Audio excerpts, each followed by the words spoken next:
내가 맨날 내 잘한 이야기만 했는데 실제로 내 실패했던 이야기도 해볼까 해. 나한테 기회가 하나 왔다? 나는 그때 걱정 인형이었어. 그 가난한 마인드 10수년 전에 그 호동이는 부정적인 마인드를 못 벗어나서 12억을 날린 사례가 있었단 말이야. 이번에는 잘된 형의 이야기를 해줄게. 그 형은 상상의 나라를 펼쳤어. 결국은 그 형님은 8년 만에 30억이라는 돈을 벌고, 성공하는 사람들은 많이 이렇게 낙천적이고 긍정적이야. 단 어떤 일을 하기 전에 발동을 해. 이게 성공의 비법이야.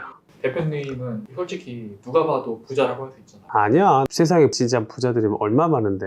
그러면 대표님이 많은 부자들을 봐보셨을 텐데 부자가 되는데 뭐가 가장 중요하다고 보세요? 내가 6년 만에 열채 건물주 되면서 느낀 게 있다? 사업의 성공과 부동산의 성공은 많이 닮아 있거든? 그 가운데 교집합이 뭐가 있냐면 마인드셋이 엄청 중요해. 그 얘기를 오늘 해주면 좋을 것 같거든? 성공하는 데 있어서 큰 도움이 될 것 같아. 마인드가 말이 쉬운 거지 이렇게 막 강조할 정도까지는 엄청 중요한가? 쉽게 의구심이 되거든요.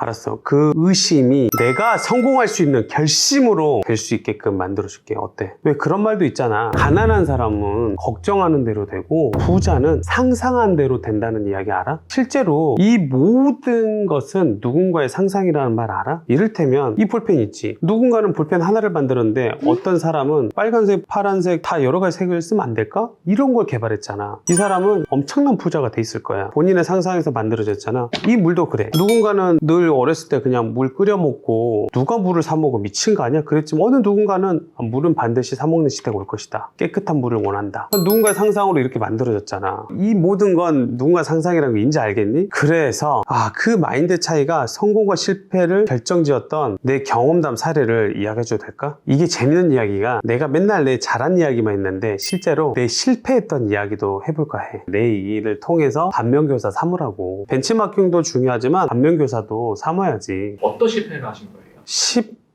14년 전 이야기를 좀 해볼까 해. 당시에 내가 장사를 하고 있었다. 보증금 1억에 600만 원 넘는 1층에서 고깃집을 하고 있었어. 정말 장사를 잘하고 있어서 그때 사업소득으로 부자가 될 거야. 장사로 나는 부자가 될 거야만 완전 꽂혀가지고 오로지 열심히 장사하면 낙이 온다라는 생각만 할 때였어. 그러던 어느 날 나한테 기회가 하나 왔다? 어떤 기회가냐면 장사를 한참 하고 있는데 건물주가 찾아왔어. 어휴 강 사장님 장사 잘하시니까 이 건물 제가 팔 건데 사장님이 사가세요. 돈은 실제로 많이 없어도 돼요. 근데 그때 내가 대학생이 되면 대학생이 보는 눈높이에 질문을 할 수 있잖아. 근데 내가 그때 수준은 초등이었던 거야. 초등학생이다 보니까 내가 뭐가 보일 게 있어. 기회가 아무것도 안 보여. 방법들도 아무것도 안 보여. 몰라. 그랬다 보니까 어떤 얘기를 했냐면 제가요? 제주주에 무슨 건물주예요. 전 돈 없어요. 저희가 6개월 후에 또 매장 하나 오픈할 계획이거든요. 돈이 지금 준비하고 있어요. 내가 내 주제에 무슨 건물주야 라고 내가 제단해버렸어. 근데 더 대박은 여기서 일어났어.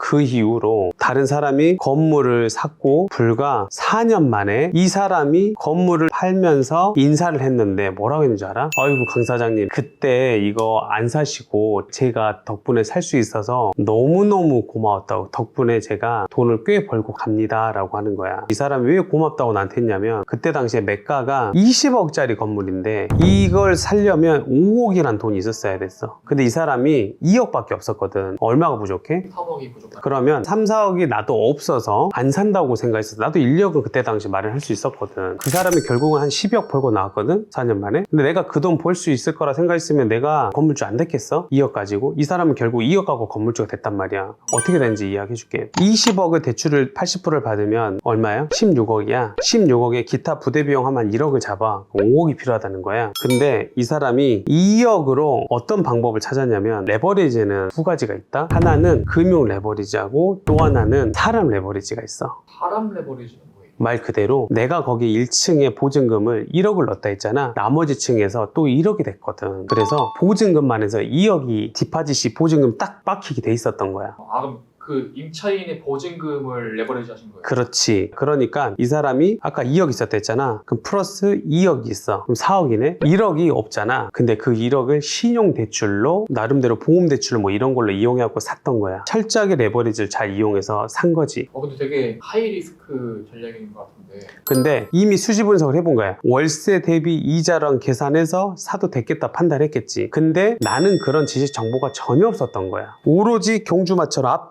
앞만 보고 장사에만 성공하고 잘 될 거라고만 눈이 떴던 거지. 그게 잘못됐던 건 아니야. 그렇게 해서 잘 되면 상관이 없어. 하지만 성공할 수 있는 기회들은 무수히 너무너무 많거든. 근데 오로지 장사에만 사업에만 빠져갖고 이것만 잘 먹고 잘 살 것이다, 이런 착각 속에서 내가 했던 걸 너무 후회되니까 이 얘기를 내가 반면교사 삼으라고 이야기를 지금 해주는 거야. 내가 초반에 이야기했잖아. 가난한 사람은 걱정만 된다고 했잖아. 나는 그때 걱정 인형이었어. 심지어는 뭐라 하는지 알아? 아, 진짜 내가 걱정이 없어서 걱정이 없으면 걱정이 없겠네. 실제 연구 결과가 있어. 100개의 사건이 있으면 거기서 걱정해서 실제로 그게 걱정대로 될 것이 100가지 중에 3가지밖에 안 된대. 나머지 97개는 쓸모없는 걱정인 거.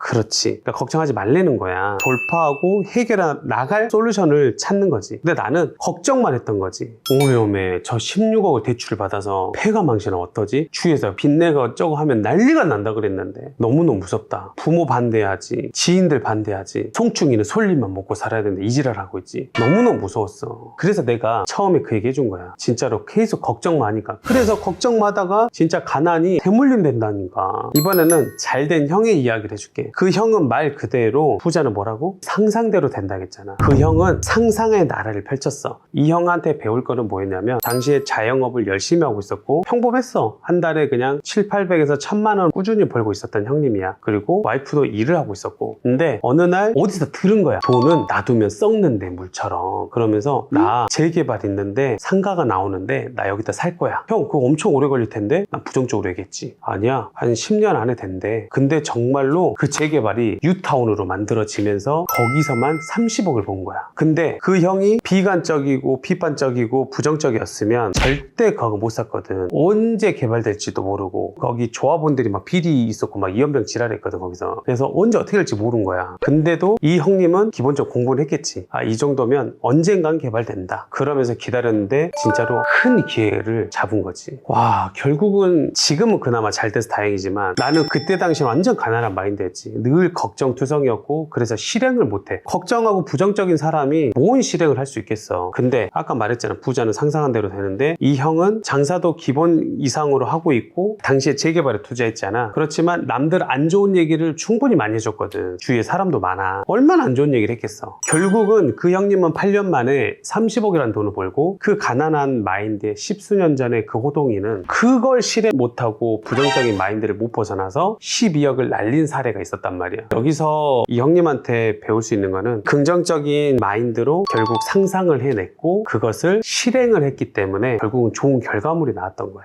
결국 상상과 실행력이 중요한 거네. 그럼 너무 좋은 메시지야. 근데 성공하는 사람들은 많이 이렇게 낙천적이고 긍정적이야. 단 레드팀이라고 있어. 내 마음속에서 부정적인 견해가 하나 있는데 그건 뭐냐면 어떤 일을 하기 전에 늘 레드팀을 발동을 해. 부정적인 사람과 부정적인 측면을 고려한 얘기는 전혀 다른 얘기야. 이거 엄청 중요한 얘기야. 늘 매사에 부정적이면 진짜 해놓은 게 아무것도 없을 거고 어떤 사항일 이건 왜 안 되는 거지? 안 되는 거를 1번 제거하고 2번도 그 부분은 대내적 환경에 악재가 있으니까 이 부분은 이렇게 잡고 이거는 상권과 입지가 안 되니까 이거를 보완할 거 어떻게 하면 좋을까? 이렇게 해서 부정적인 측면을 고려한 얘기하고는 너무 다른 얘기야. 이게 성공의 비법이야. 비판, 비관의 차이가 엄청 큰 거네. 그렇지? 이거 하나만으로 배워도 오늘 진짜로 소름 돋았다면 100억짜리 이야기야.